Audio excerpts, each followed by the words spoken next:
Hello and welcome back to my channel. My name is Dwayne. I got a video for that Kimball, United States Army veteran and retired VA rating specialist. In today's video, I'm going to be discussing VA claim errors result in 100 million in incorrect payments. Now, as a former VA rater that previously worked for the Department of Veterans Affairs, I'm going to explain why this happens and how you can make sure you don't get screwed.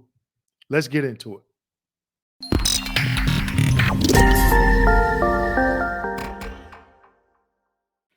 Okay, everyone. So I'm going to take you out to a website that I found that talked about VA claim errors result in 100 million in incorrect payments. But before I show you this article, I'm going to share a little secret with you. This is nothing new. This has been going on within the VA for years. Okay, this just didn't happen this month or last year or the past 2 or 3 years. It has been going on for years. But I'm going to break down, after I show you this article, I'm going to break down how I saw this happen. But most importantly, the huge nugget that I'm going to share with you in this video is how do you make sure you don't get screwed? So let's go ahead and get into the article. Now, this is from Military Times, okay? And it states VA claim errors result in 100 million in incorrect payments. Man, that's a lot of money. All right. So it starts off with mistakes by employees at the Department of Veterans Affairs while processing claims for veterans rated at 100% disabled resulted in around 100 million in improper monthly compensation payments from the VA Office of Inspector General. Guess what?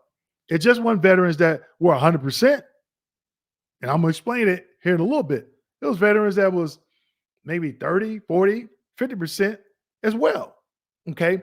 Now, right underneath this picture, I want to point out something right here. It states, oh, wait a minute. I'm sorry. It states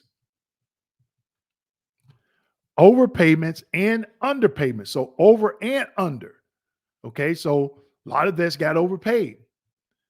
Overpayments and underpayments to veterans occurred because processors did not consistently follow policies and procedures, and watchdog reports found. Now, on my videos, that's why I'm telling you to get educated on this process, okay? Because you do have VA employees that are not following their own policies when it comes to adjudicating claims, okay? Let's keep going. Second paragraph. The roughly 9.8 million overpayments, now 9.8 million in overpayments, and about 84.7 million in underpayments. So look at that. Huge disparity there between over and underpayments. Again, as a result of claim processors not consistently following policies and procedures, the report said. Now, in my opinion, right before I retired, they were having the VSRs do a lot of work, request exams. I didn't agree with that, okay? Because the rater knows what makes the DBQ actionable and sufficient and what they need to adjudicate that claim as it pertains to when and when not a CMP exam is needed. I say that to say this. The training is not the same. That is one issue. I'll say it again. The training, the education is not the same. The initial training, okay? And if you have somebody that's mentoring a new employee that's not following policies and regulations, guess what you think that new employee is going to do? You got the blind leading the blind, okay? And I never wanted to mentor anybody when I was at the VA. I didn't want to do it, okay? So goes on to say rating of 100% for compensation may be assigned even when the overall disability rating is less than 100, but the veteran is considered to be unable to get and maintain a job due to service-connected disabilities, the report noted. Okay, you know what they're talking about? Individual unemployability, IU, Big Bubba. If you didn't know, that's what they're talking about right there. The watchdog team. I wonder who's on this watchdog team. The watchdog team reviewed statistical samples and estimated that 74% of claims granted for those with that disability compensation rating and 76% of those denied between 2022 and 2023 had at least one claims processing error. Think about the claims that they didn't review. How many of those you think had mistakes? And I'm going to share some with you. I don't want to talk about it too much, but I'm it's going to shock you. Okay. All right, let's keep going. We have taken corrective action on 95% of all those cases identified in that report. We should have the remainder done here shortly. Ronald Burke Jr., the Deputy Undersecretary for Policy and Oversight. Now, okay, you're taking care of the ones that were identified. What about the ones that weren't identified? And what about the education going forward? They're not mentioning what they set up, what corrective actions going forward, because if they don't put any corrective action so it don't happen again, guess what we're going to be talking about another 5 or 10 years? Another $100 million in under and overpayments. Okay. The VA is just always, they're not proactive, they're reactive in most of, not all, but most of the things that they do. And I just cannot understand that. I never was able to wrap my head around it. Okay. Um, let's see. Okay. A July report from the Government Accountability Office found that training, there it is, for claims processors at the VA needs to be enhanced. There it is. It noted that in fiscal year 2023, VBA processed over 2.2 million claims for disability compensation and provided about 136 billion in benefits to veterans and service connected to veterans with service connected disabilities. However, it had not fully implemented some of the recommendations from the government watchdog had made a few years prior. Now, the question I got about that, this watchdog team, I'm not going to say how can you make recommendations if you've never done the job.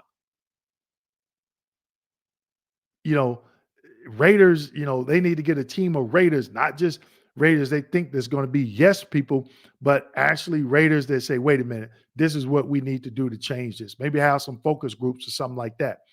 It was none of that ever going on when I was at the VA. It was no focus group from VA employees. If it was something, they made sure they identified those VA employees that were like just yes people, maybe trying to get into management and be like, oh yeah, they're cool, they're on board with it, X, Y, and Z. Okay. So now what I'm going to show you is this is the VA compensation rate table. So how can you make sure you don't get screwed? When you receive that notification letter, when you receive that packet, you're going to have two documents in there. One is going to be a notification letter, and the other one is the rating decision. In my book, I show an example of the first page of each one, so you know which one is which. Okay. Now, on the notification letter, it's going to tell you what they're paying you, the dollar amount. Okay. And then they're going to also explain they're paying you as a single veteran, they're paying you as a veteran with one spouse, or they're paying you as a veteran with a spouse and two kids or a parent or whatever. Okay. And there's going to be a dollar amount. If there's kids on there under the age of 18, you'll see the year that they drop off and what that dollar amount should be. Now, just keep in mind, depending on how many kids you have, that could roll over into the second page of the notification letter. But normally it's on the first page. So once you identify that, you can come here, and this is the updated 2024 VA compensation rate table. Okay. So there you go. 10%, $171, 20, $338. And I can remember when 10% was like, I think $120 or something like that. Wow. Okay. So it says here compensation rates for veterans with a 30 to 100% disability rating effective December 1st, 2023, with a dependent spouse or parent, but no children. So you could come here, right? No dependents, veteran alone, 60%, 1361.88. Let's keep going. Let's look at the 100%. 100% veteran alone right here. Okay. Veteran alone, no dependents. 37, 37, 85. Now, one cool thing about this, you scroll down to the bottom, how to use the table to find your monthly payment. They give you an example. Okay. There's an example right there. Okay. So you can follow this. Now, it's going to require a little bit of work on your part, but again, look at the first page of the notification letter to see what they're paying you, and then come to the compensation rate table. And here's some examples, one example that you can use to help break it down for you. Okay. Now, how does this happen? We already talked about training. Training is not adequate. Okay. And another reason why is because you heard me talk about this. There are some VA employees that are not advocates for veterans, but there's other VA employees that just don't want to learn their freaking job. That's all it is. Okay. I've seen where the veteran is supposed to receive $100,000 in back pay, and some VA employee in VBMS doesn't verify the effective dates or promulgate it correctly. And you got to authorize or just pencil whipping stuff. And I'm using some terms that you probably never heard of before. And then it shows the vet owes the VA $100,000. And what if you think that goes out to the veteran? Now the veteran is like, whoa, wait a minute. How can I get granted service connection for something and owe you money? Unless there's separation pay involved. Okay. Well, let's just take that out of the example. I've seen it. You have some lazy employees that don't want to check. Now, VSRs use VBMS A. RVSRs use VBMS R. Effective dates are created by the rater in VBMS R. They're generated in VBMS A. Okay, so the VSRs, they go through their promulgation, authorization, whoever's checking it. Okay. And they're not looking at these effective dates. So if they are assigned a mentor that's not so good, then they're learning mistakes before they even get on the floor and start doing claims. Okay. But you, the veteran, has to be the final factor. You got to know how to check it. That's that education. And check this out. When I first started rating, I'm going to do a separate video on this, but when I first started rating and there were paper claims, the VSOs that were in the regional office, we had to print out a blue sheet and put it on top of the veterans file and put it on the shelf, whether it be American Legion, DAV, or whoever, Purple Heart Association, Paralyzed Veterans of America, they had to come by, check that rating decision, and sign off on it. Check this out. They no longer do it, but that's going to be for another video. All right. So with that being said, make sure you like, subscribe, hit that notification button, and as always, share this video with your fellow veterans. Thank you.